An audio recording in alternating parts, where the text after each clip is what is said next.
Kiran, so let's proceed ahead with your mock interview for Mtech PhD dual degree course in bioengineering in IIT Jodhpur, right? Okay.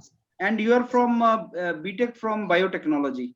Yes, sir. So we want, Kiran, your very brief introduction, and in Okay. that we want that to know why you want to apply in this department and Okay, why sir. you want to do direct Mtech PhD Okay, course, and that too from IIT Jodhpur. okay, sir. So I've basically finished my 10th standard and second PUC both in Himanshu Jyoti Kalapita, Composite PU College, which is in Bangalore. So I passed my 10th standard with a percentage of 95, and I passed my second PUC with a percentage of 85. Given my specialization in second PUC was biology, so I basically come from a biology background. So in BTech, I'm pursuing BTech in Saptagiri College of Engineering, Bangalore, under affiliated to Visvesvaraya Technological University. Right now, I'm currently pursuing 8th SEM. The aggregate CGPA until 7th SEM is 8.2. And I have written GATE BT biotechnology paper, and my GATE score is 458. Okay. So again, Kiran, I want to ask you why you want to go for direct PhD and what you want to do in this in IIT Jodhpur. I am mostly interested in research in field of drug development and drug discovery. And in IIT Jodhpur, doing dual degree in MTech and PhD will first give me a research background. In MTech, I can get a proper research foundation. Then I can continue the same research in PhD. So that is why I want to pursue MTech PhD in IIT Jodhpur. And what after PhD? After PhD, I'm looking for a job as a lecturer, or I'm looking for a job in an industry. Okay, Kiran, and have you seen the research work going on in IIT Jodhpur in this department? Yes, sir, I've seen, sir. Okay, in which direction do you think you should proceed your research? Sir, because the research was very advanced and I could not understand most of it, but I understood some parts of it where they tried to visualize and try to simulate the interactions between some proteins and disease-causing organisms on a molecular level using computer-based tools and also laboratory techniques. So I want to proceed my research in that because I'm interested in it. And I've also done a small internship related to that. So I want to proceed in that direction. Okay, so over to you, Tyagi sir, and then proceed ahead. Sir, can you repeat the question? No, Tyagi sir will proceed ahead. Okay, so Kiran. Yes, sir. First of all, you tell us something about this coronavirus, about the structure of this coronavirus. Definitely, sir. So coronavirus has basically 4 major structures. The first structure is, as we know, it's the spike protein. The spike protein is divided into 2 domains, the S1 domain and the S2 domain. So S1 domain is the fusion membrane attachment domain. It attaches to the receptor of our human epithelial cells in the nasal tract and in our lungs. Other than that, the receptor's name is ACE2, and the other domain of the spike protein is membrane fusion domain, which helps in the formation of membrane vesicle, where the coronavirus basically develops into viral particles. So the next structure of the coronavirus is the membrane protein. So this membrane protein holds the coronavirus RNA within it encapsulates the protein. Along with it, it also helps in the formation of viral particles during its life cycle. And in the membrane protein, there is also heme agglutinin esterase enzyme. So this enzyme helps in the attachment and the stabilizer of the attachment of the spike protein to the ACE2 receptor. So other than that, within the cell, there is nucleocaspid protein. So this protein basically holds the genomic RNA in place. So it packs the genomic RNA and holds it in place. That's it. So this is the basic structure of coronavirus. Okay. And what is this plasma therapy? So plasma is nothing but whenever red blood cells and agglutination factors are removed from the blood, the liquid which remains is known as the plasma. So whenever a patient is infected with coronavirus, he would have developed some resistance to it. So the antibodies are produced by T helper cells. So they produce the antibodies which are specific to the coronavirus spike protein. These cells will be stored in the plasma or will be active in the plasma of a patient who has recovered from coronavirus. So if we administer the plasma from a recovered patient to an unrecovered patient or an affected patient, these cells are recognized by the host's immune system and they also produce the same type of antibodies. So these antibodies act against the coronavirus and help in reducing the infection. Okay. So are we still using this plasma therapy? No, sir, we are Cure not. for this COVID? No, sir, we're not using plasma therapy right now. Why? Because there are many vaccines available right now. Many vaccines are Available right now. For example, in India, there are two major vaccines available. That is Covaxin and Covishield. Covaxin is an inactivated vaccine that is basically the live viral particles, but they cannot produce as much viral effect as the original coronavirus. That is when their viral effect has been reduced so that they just can produce an immune reaction to which an antibody can be produced, but it is not life-threatening. So once we administer this vaccine, our body's immunity will be stored. And when the live virus attacks, our body will easily produce antibodies against it and will fight the coronavirus infection. So that is how Covaxin works. Other than that, when it comes to drugs, there is remdesivir. So remdesivir acts, it prevents the formation of the viral particles within the cell by interfering with some proteins. And what are the disadvantages of this remdesivir? Remdesivir, it is not as much as effective because it cannot penetrate the epithelial cells and then infect all the viral particles properly. Because in the lungs and in the alveolar cells, it cannot penetrate properly. That is the main disadvantage of remdesivir. Okay. Okay, Kiran, during your this PhD program, Yes, sir. we need to do a lot of mathematical modelings. Okay, sir. Okay, of our research activities which we do. So, do you have some basic knowledge of probability theory concepts? I don't have basic knowledge of mathematical modeling, sir. So, have you ever studied mathematics? Mathematics I studied, sir. Which In engineering, class? up to 4th semester, that second year, sir. So, what was the syllabus? Integral calculus, differential equations, probability, then vector calculus. That's It it. was the syllabus, no? Yes, sir. Okay, so may I ask you some probability questions? Are Okay, you comfortable? sir. Yes, sir, I'm comfortable. You can ask them. Okay, so tell me what is the meaning of mutually exclusive events? So two events are said to be mutually exclusive if they have no common event, common outcome. So those are known as mutually exclusive events. They have no common outcome means? Sir, I'm not able to get the answer. I know what are mutually exclusive events, but I have not actually revised the properties. How do we check mathematically whether two events A and B are mutually exclusive or not? Intersection. So we need to check for the intersection. If there are any common elements between those two. If there are no common elements, then both sets are said to be mutually exclusive. Okay. And suppose A and B are two events. Okay, sir. Okay. Okay, A and B are two events. Probability that event A occurs is 3/10. Okay, sir.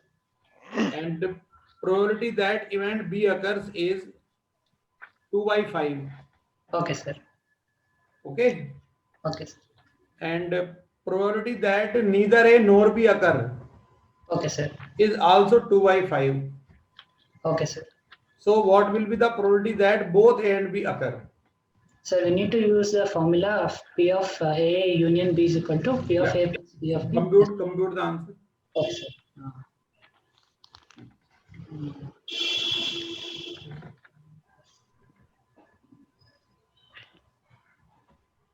3/10, sir. 3/10. 10. Sure. Sure, sir. What is the question I asked you? What is Probability that both A and B occur? both A and B? Okay, okay, sorry, sir. It's not 2 by 1 minus 2, 3, 5.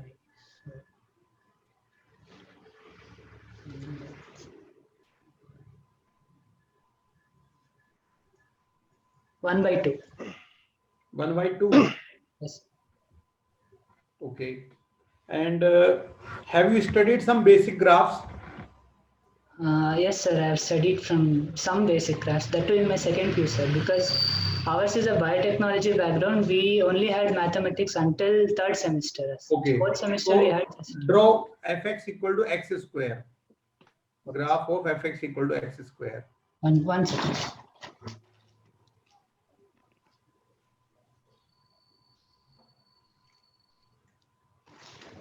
Shall I use pencil? You can use pencil or pen, whatever you want. You have to draw y equal to x square.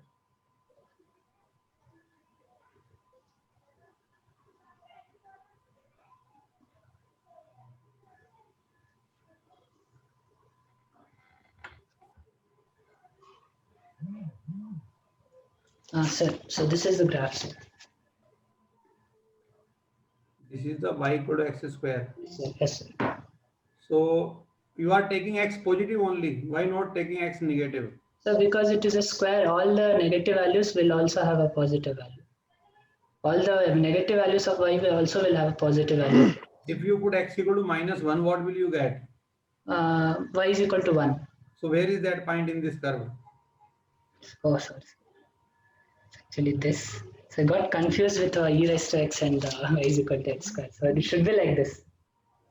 So Okay. which I have to go until infinity. Okay, okay. Okay, so Arpan sir, Yes, sir. Hello, hello. you may continue. Yeah. Hello. Yes, sir. Yeah. What's your name? Good evening, sir. Yeah. What's your name? Actually? I forgot. Kiran Kumaran. Okay. Hi, Kiran. So, Hello, sir. have you heard about bioreceptors? Sir, can you repeat? Have you heard about bioreceptors? Bioreceptors. Yeah. Yes, sir. Yeah. So, can you say? Can you explain something? Sir, bioreceptors are nothing but membrane proteins which act as for example, act as a lock for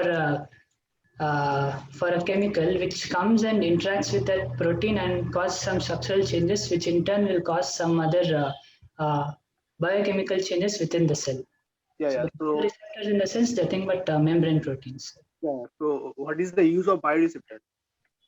Use in the sense most of the metabolic activities occur because of the presence of these bioreceptors. Okay. So, do you know something about biosensors? No, sir, I'm not familiar about biosensors. Okay. So we generally use the bioreceptors in the biosensors, Okay. and as you said, the bioreceptors have some functional ability to related to metabolic function. Yes. So generate some signal. So this signal is captured by the sensor system, and then we display. So can you tell me what is the function of pulse oximeter? So pulse oximeter measures the amount of oxygen level in the blood. Yeah. So what actually? How does it actually work? What Sir, is it? in pulse oximeter, there are pulses of some laser light which is introduced into the body. So that laser light interacts with the oxygen which is present in the form of iron, along with iron hemoglobin, and there is a reduction in the amount of reduction in the intensity of that laser light. So based on this reduction, it will measure how much oxygen is actually present in the blood. Yeah. So in market, what type of pulse oximeters do you use? I mean, one LED system, two LED system. Have you any idea? No, sir, I don't have idea about bio devices. Sorry. So actually, initially it was one LED system of pulse oximeter. Then we used two LED system of pulse oximeter to increase its sensitivity. Right. One LED in the sense which is placed as a clip on the finger. Is it the one LED system? Yeah. The internal circuit diagram is based on the one LED system. If you see today's oximeters, they use two LED. One is red LED and one is infrared. So the sensitivity of the system increases. So small changes in the absorption coefficients we can measure through this highly sensitive pulse oximeter. So it's basically the principle of UV absorption spectroscope. Yeah, UV absorption. So you have any idea about photodiode? No, sir. Okay, so actually what happens when the LED is the ray of the LED absorbed by the hemoglobin, and Yes. to the other side the amount of ray reflected, and this reflected ray is falling on the photodiode, and this photodiode convert it into the voltage level. So thus we can actually calibrate the system, and we get the amount of oxygen level in our body. Okay. Okay, sir. So at what wavelength does this interact, sir? I need to know if it's infrared, at what exact wavelength does it interact with oxygen, sir? Sorry, I can't get you. Hello? It's at which wavelength, range of the wavelength in which the infrared light will interact with hemoglobin bound oxygen, sir. Yeah, you can search it. It's about it's vary in the different parts of it, 690 nanometer or something. Okay. So use Okay, sir. different to increase the sensitivity. So wavelength is very important term, as you said. Okay, So sir. sir, I have finished this. Kailash sir. Hello, Kiran. Hello, sir. Okay, what is your BTech background? BTech background, I'm from BTech Biotechnology. Okay, so what are the subjects you have studied in biotechnology? Some of the major subjects. Basic subjects like biochemistry, microbiology, cell biology, molecular biology, and genetics, and some Okay, interdisciplinary. do you have any idea about pH value? Yes, sir. Yes, sir. Definitely. Define how you define it. The pH value is nothing but the concentration of negative logarithm of the concentration of hydrogen. Basically, it says how much hydrogen ions are freely present in the solution. Okay, so what is its range for acid? Sir, can you repeat the question? What is the range of pH value for acid? Sir, acid 1 to 6, 1 to 6, it is considered as acidic. 1 to 6 or 0 to 7? 0 to 7, sir. But somewhere in 6 to 7, it is very lightly acidic. Very, very lightly. Okay, and what is the value for base? From 7 to 14.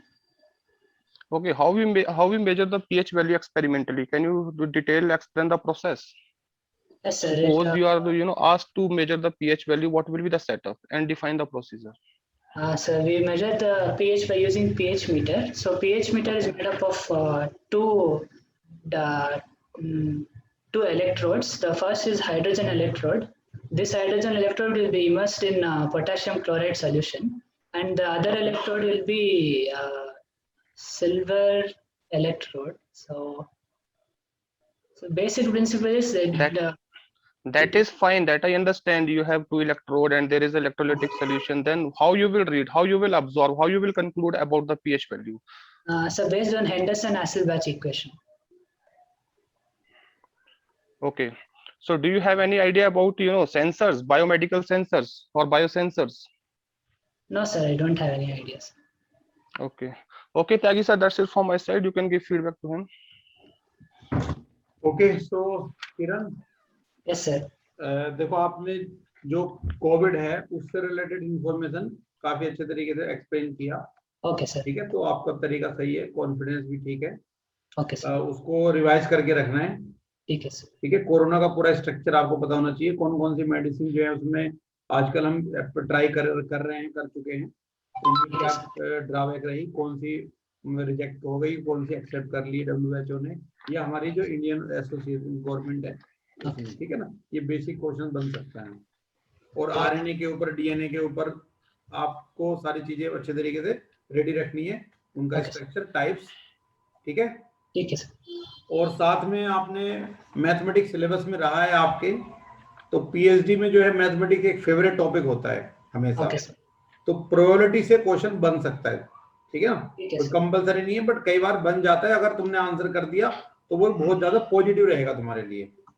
ठीक है sir. सारे students ready करके जाते नहीं उसको, specially biotechnology वाले तो सोचेंगे हमें क्या जरूरत है, बट आपके सिलेबस में ही इसलिए रखा गया है कि उसकी रिक्वायरमेंट आपको होगी कहीं ना कहीं. हाँ सर. और PhD में तो मैथमेटिकल मॉडलिंग करनी पड़ती है आपको, सारी जो भी आप एक्सपेरिमेंट्स करोगे, तो प्रोबेबिलिटी की ग्राफ की बेसिक नॉलेज आपको हो तो अच्छा है. जैसे यहाँ पे मैंने क्वेश्चन पूछे तो ये आंसर आपने सही नहीं निकाला प्रोबेबिलिटी का, और ग्राफ भी आपने पहले गलत बनाया था जो बाद में करेक्ट हुआ.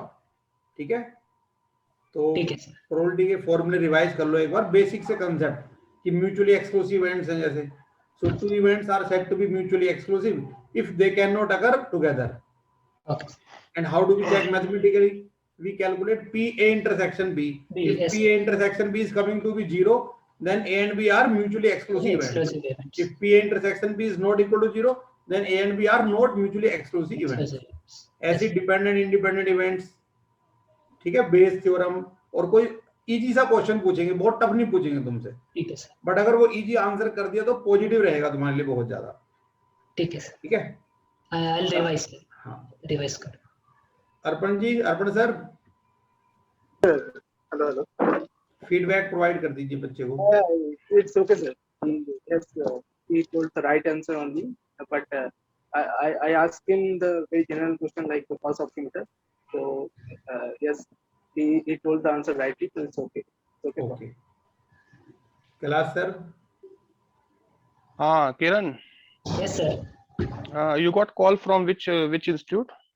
Sir, IIT Jodhpur for Mtech+PhD dual degree sir.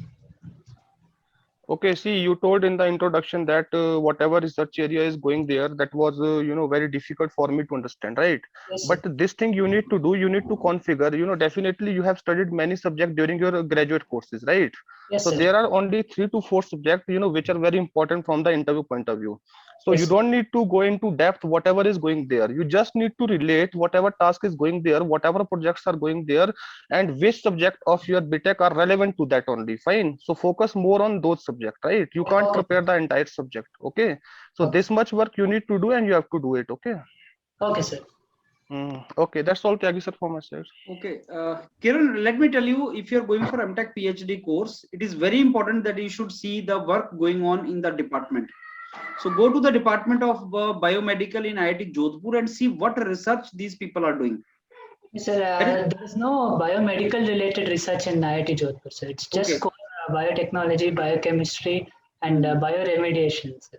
Okay, that is the department you are going, right? Yes, sir. Yes, sir. So that is what I'm telling, that if you're going for dual degree program, identify the professor for you. You just see which professor, with whom would you like to do your research work. Yes, sir, I identified 3 professors right now. Have you seen their research work also? Yes, sir, I've seen the research work, but when I started studying, I felt it was very... You will not get anything. You will not get more than 4-5%. So it's like abstract only, you will understand little bit in abstract. But Yes, if you tell them that, sir, I have gone through the research paper of faculty in this department, and though I could not understand much, but I have gone through the research papers. Even if you say that much, this reflects your sincerity and your genuineness for this particular course. Okay, sir. Right? So that is something which is very, very important. No student does that. And if you do that, you get advantage in the interview. Okay, Kiran, yes, sir. देखो उन्होंने ना chart बनाया हुआ है, अगर आप उनके website पर विजिट करोगे, you will find a chart. Okay, sir. ठीक है, उस चार्ट में उन्होंने टॉपिक्स मेंशन किए हुए, प्रोफेसर के नाम है, फ्लो चार्ट बनाया हुआ है ना, तो आप जो टॉपिक्स मेंशन है ना, उन टॉपिक्स को कम से कम बेसिक उनके बारे में पढ़ लो, सारे टॉपिक्स जो मेंशन है उनकी डेफिनेशन हल्का एक बार आइडिया ले लो, बहुत ही बेसिक लेवल के क्वेश्चन पूछेंगे, ठीक है, जनरल जो टर्म्स होती हैं और वही आपको आंसर करने आराम से। ठीक है, ओके, ठीक है, I think then the rest is okay. Kiran, prepare on these lines, right? Okay, sir. Thank you. Okay, thank you all of you. Thank you all, sir. Thank you.